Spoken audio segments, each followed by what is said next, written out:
Assalamualaikum warahmatullahi wabarakatuh. Selamat datang, selamat bertemu kembali di mata kuliah Proyek Sistem Informasi. Pada kesempatan kali ini kita akan membahas fase-fase di dalam proyek sistem informasi ya. Baik itu pakai PACE atau ekstrim atau mungkin yang lain. Ya, di sana ada tahap-tahapnya.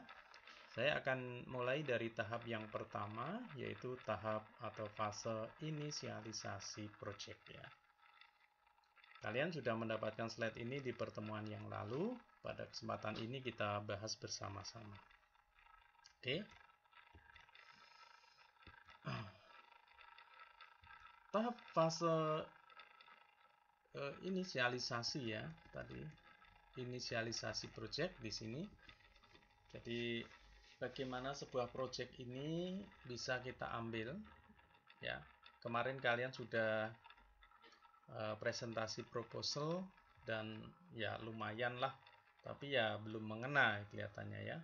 Nah, nanti akan kita jelaskan lebih lanjut. Ada studi kelayakan ya. Studi kelayakan, apakah proyek ini layak kita jalankan? Jadi proyek yang sudah Anda punya ini apakah layak Anda jalankan? Apakah nanti akan sia-sia karena akan tersaingi dengan proyek yang lain? Nah, ini perlu dipertimbangkan.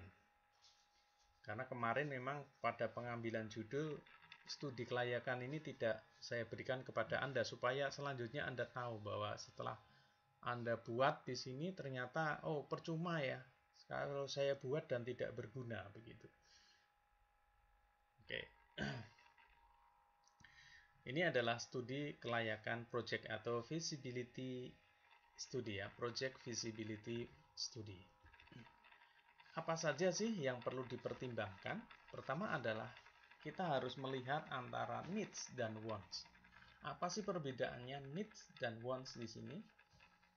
Need adalah kebutuhan, wants itu adalah keinginan. Kita harus mempertimbangkan ya, lebih menitik beratkan kepada kebutuhan dulu ya. Apa yang dibutuhkan oleh si perusahaan yang nantinya akan kita buatkan software. Jangan keinginannya ya, kalau keinginannya banyak ya, tapi kebutuhannya adalah sedikit ya. Jadi, wah saya ingin dibuatkan misalnya software apa ya, sudut tentang penjualan misalnya ya. Saya pengennya bisa online, pengennya juga bisa offline, pengennya lagi juga bisa pakai Android, pengennya lagi juga nanti semua orang bisa pesen ya dari apa istilahnya pakai afiliasi dan sebagainya. Ini keinginan. Nah, kebutuhan utamanya apa? Kita harus tahu needs-nya. Ya, jangan semua dituruti. Ya, program Anda menjadi membengkak ya, project Anda menjadi besar nanti. Ya, semua tidak bisa terpenuhi nanti malah bahaya. Jadi Anda harus menetapkan needs ya, kebutuhan dari si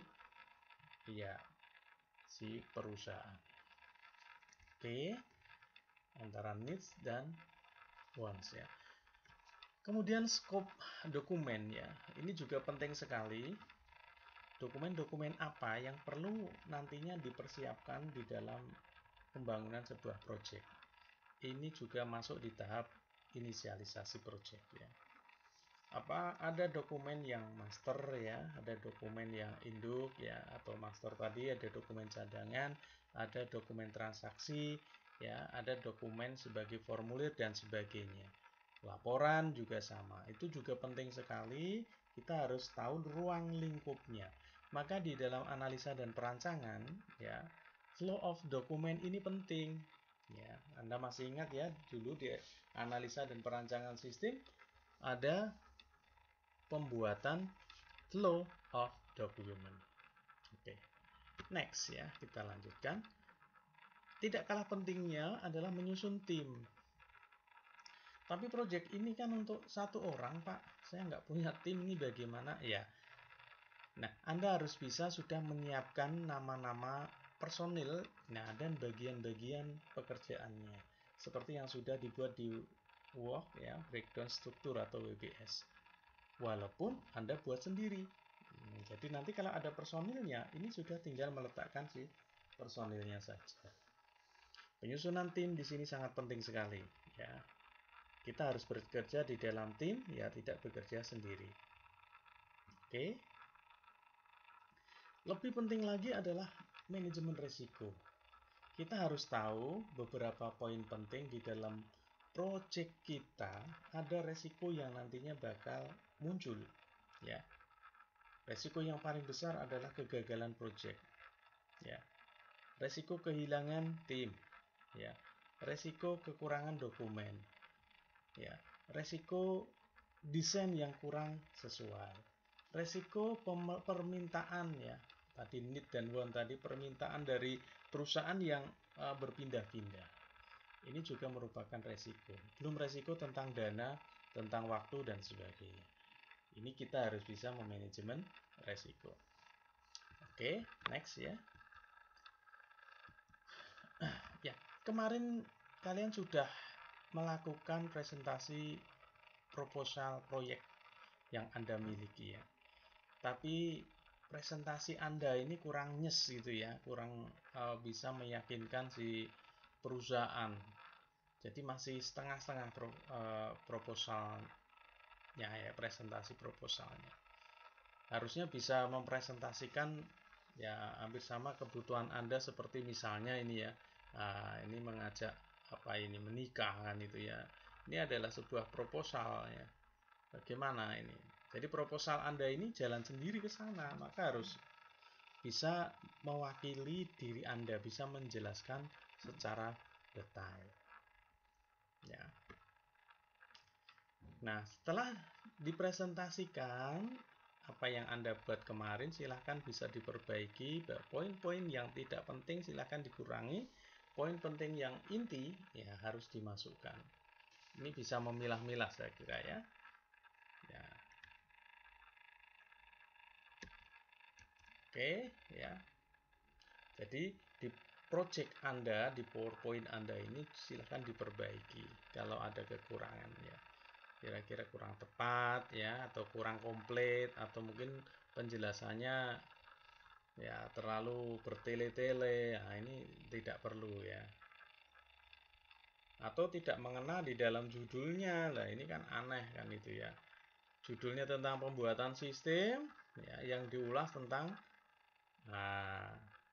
lain kan gitu, ya, bagaimana ini kan. Nah, setelah proposal nanti disetujui, maka Anda siapkan untuk penandatanganan kontrak dan mulai bekerja, ya. Penandatangan kontrak dan mulai bekerja ini yang penting, ya. Nah, Anda sudah harus membuat dokumen tentang kontrak. Nanti dananya berapa persen dulu, ya, 70, 30%, atau sesuai kesepakatan, atau langsung 100% juga bisa, ya. Kontrak ini penting. Nah, jadi setelah Anda presentasi proposal, ternyata endingnya adalah kontrak, ya. Kalau ini tidak disetujui di presentasi proposal tadi, ya, kontrak ini tidak bakal muncul. Program Anda, proyek Anda tidak akan disetujui, tidak akan mendapatkan dana.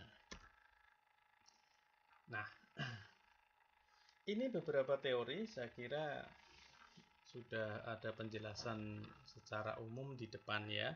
Nanti silahkan bisa dipelajari secara lebih lanjut, ya. Jadi bagaimana mendapatkan data, proses pengumpulan dokumen, ya, melakukan hasil studi kelayakan seperti yang sudah tadi, bagaimana antara needs dan wants, ya, menganalisa dari project, ya, usulan project dari klien Anda, kebutuhannya apa, ya. Ini ada di mata kuliah analisa dan perancangan, dulu sudah kita bahas, ya. Kebutuhan, jenis-jenisnya, ternyata di requirement di sini banyak, ya. Kebutuhannya banyak sekali yang bisa kita uraikan. Oke, sistem requirement, ya. Nah, saya kira beberapa poin sudah nanti bisa bisa pelajari lebih lanjut, saya menuju pada manajemen resiko. Ya, manajemen resiko. Ini adalah poin hal yang sangat penting. Saya ingin Anda membuat sebuah tabel resiko namanya ya. Bagaimana Anda nanti bisa menangani resiko ini. Nanti akan saya buatkan tugas untuk mahasiswa yang berisi tentang beberapa resiko yang akan muncul dan cara-cara mengatasinya. Di depan sudah saya sebutkan beberapa resiko yang akan muncul. Finalnya adalah resiko kegagalan project. Ya, banyak resiko. Ya, banyak resiko. Kekurangan dana, kekurangan tenaga, keluar tim ada yang keluar, tim ada yang bentrok dan sebagainya. Ini adalah hal-hal resiko yang mungkin bahkan muncul dalam sebuah project. Ya. Waktunya tidak cukup. Ya. Kemudian ada krisis, gangguan lingkungan, ya, ada virus dan sebagainya seperti pandemi saat ini juga termasuk resiko. Ya. Oke, ini nanti akan kita perdalam tentang manajemen resiko. Saya kira demikian, ya. Saya kira demikian untuk pembahasan hari ini, fase inisialisasi. Ya, silakan nanti tugasnya dibuat bagaimana menentukan resiko yang bakal muncul pada proyek Anda dan bagaimana antisipasi jika resiko tersebut muncul. Oke, saya kira begitu ya. Kita lanjut di pertemuan mendatang. Selamat sore, semoga bermanfaat. Assalamualaikum warahmatullahi wabarakatuh.